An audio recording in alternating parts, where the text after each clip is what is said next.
धाकड़ खबर, बेखौफजुमा, बेबाक अंदाज।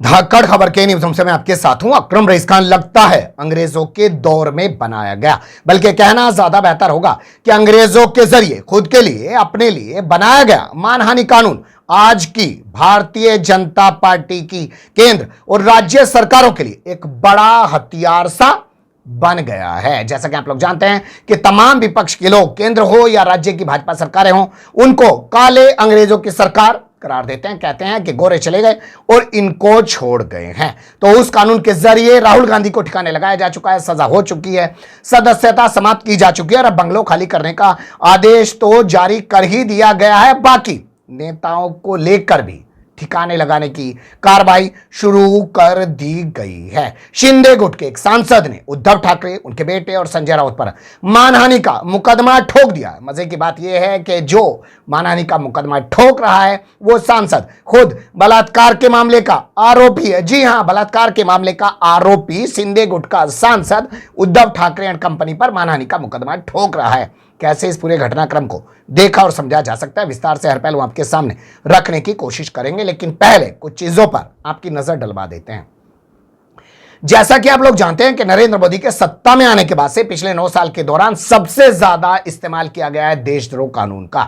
और देशद्रोह कानून को सुप्रीम कोर्ट में वर्तमान समय में चुनौती दी गई और सुप्रीम कोर्ट ने पूछा है कि क्या इस कानून की जरूरत है, अंग्रेजों के दौर का बना हुआ एक कानून क्यों ना खत्म किया जाए। इसके अलावा जब आप खबर सर्च करेंगे तो आप पाएंगे कि नरेंद्र मोदी को लेकर भोंपू मीडिया और उसके दलाल चाटुकार, दंगाई पत्रकार बड़े बड़े दावे करते हैं कि अंग्रेजों के दौर से इतने सारे कानून चले आ रहे थे और प्रधानमंत्री नरेंद्र मोदी ने उन तमाम कानूनों को खत्म कर दिया। इसके अलावा आप खबर जब सर्च करेंगे तो आपके सामने आएगा कि चाणक्य यानी कि अमित शाह ने ऐलान कर दिया है कि वो आईपीसी बदल डालेंगे, सीआरपीसी बदल डालेंगे। इसके अलावा जब आप आगे जाएंगे तो यूसीसी भी आपके सामने आ जाएगा कि यूनिफॉर्म सिविल कोड लाया जा रहा है, एक व्यक्ति एक कानून, एक देश एक विधान। लेकिन मानहानि के मामले में ऐसी कोई बात नहीं की जा रही है। जो बड़ा आदमी है उसकी बड़ी मानहानि, जो गरीब आदमी है उसकी कोई मानहानि है ही नहीं। उससे तो रात दिन कितना भी जलील, कितना भी अपमानित कर लीजिए। खैर, कुल मिला के ये चंद चीजें आपके सामने इसलिए रखना बेहद जरूरी था कि जो लोग कह रहे हैं कि हम गुलामी के दौर की चीजों को मिटा रहे हैं, वो गुलामी के दौर की उन चीजों को अपने लिए हथियार के तौर पर इस्तेमाल कर रहे हैं जो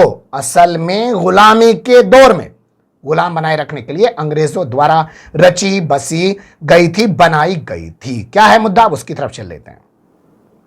ये है मिस्टर राहुल रमेश शिवाले और ये वर्तमान समय में एकनाथ शिंदे गुट के सांसद हैं। वैसे तो आप जानते ही हैं कि पूरी पार्टी शिवसेना हुआ करती थी, लेकिन किस तरीके से भारतीय जनता पार्टी ने एकनाथ शिंदे को अपने साथ मिलाकर उद्धव ठाकरे की बैंड बजा दी, उसके विधायक भी तोड़ लिए और सांसदों को भी तोड़ लिया। तो ये कहलाते हैं शिंदे गुट के सांसद। इन्होंने दिल्ली हाई कोर्ट के अंदर एक अर्जी दाखिल की और उसमें कहा कि माई बाप देखो, सामना अखबार में संजय राउत ने और उसके जो मालकान हैं आदित्य ठाकरे और उनके पिता उद्धव ठाकरे, उन्होंने मेरी मानहानि की है, मेरे खिलाफ रिपोर्ट छाप दी है कि मैं पाकिस्तान के कराची में एक होटल चला रहा हूं, जबकि फर्जी खबर है, झूठी खबर है। इसलिए मैं आपके पास आया हूं, मानहानि का मुकदमा इनके ऊपर ठोक दीजिए और आपराधिक मानहानि का मुकदमा ठोकिए। क्योंकि आप लोग जानते हैं मानहानि के मुकदमे 2 होते हैं। एक सिविल सूट होता है जिसमें कहा जाता है कि सर इतने करोड़ की, इतने रुपए की मानहानि हो गई, इतने अरबों की मानहानि हो गई, हमें तो इतना पैसा दिलवाया जाए।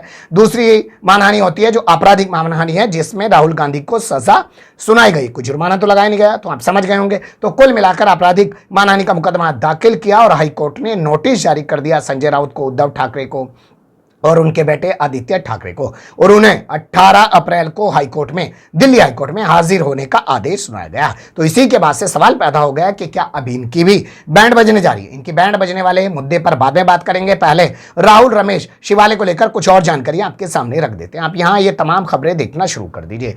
दुबई की रहने वाली कोई महिला है, उसका कहना है कि वो अपने किसी फ्रेंड के जरिए राहुल रमेश शिवाले के संपर्क में आई और फिर उसके बाद राहुल रमेश शिवाले ने लगातार कई बार उसका यौन उत्पीड़न किया, उसका बलात्कार किया। इस पूरे मामले को एफआईआर दर्ज कराने के लिए वो एकनाथ शिंदे को भी ट्वीट करती है, जो मुख्यमंत्री है महाराष्ट्र के, और इसके अलावा मीडिया के पास भी जाती है। ये मामला खूब सुर्खियों में उछला है और अभी तक इस मामले में क्या हुआ है हमारे पास जानकारी नहीं है, लेकिन आप ये समझ सकते हैं इस खबर से कि जो खुद बलात्कार के मामले का आरोपी है वो कब जा रहा है मानहानि का मुकदमा लेकर, चैत्र नवरात्र में, आप जानते हैं चैत्र नवरात्र चल रहे हैं, और उस दौरान एक महिला के साथ बलात्कार करने का आरोपी सिंधे गुट का सांसद, नाम है राहुल रमेश शिवाले, वो गया है दिल्ली हाईकोर्ट और उसने मुकदमा ठोक दिया है मानहानि का, और हाईकोर्ट से नोटिस जारी हो गए हैं संजय राउत को, आदित्य ठाकरे को, उद्धव ठाकरे को। अब बात कर लेते हैं कि भैया इनकी बैंड कैसे बजने वाली है। जैसा कि आप जानते हैं कि राहुल शिवाले जो है वो खुद एक सांसद हैं जो है शिंदे गुट के, और उन्होंने मुकदमा ठोका है तो उनका तो सम्मान बढ़ा है,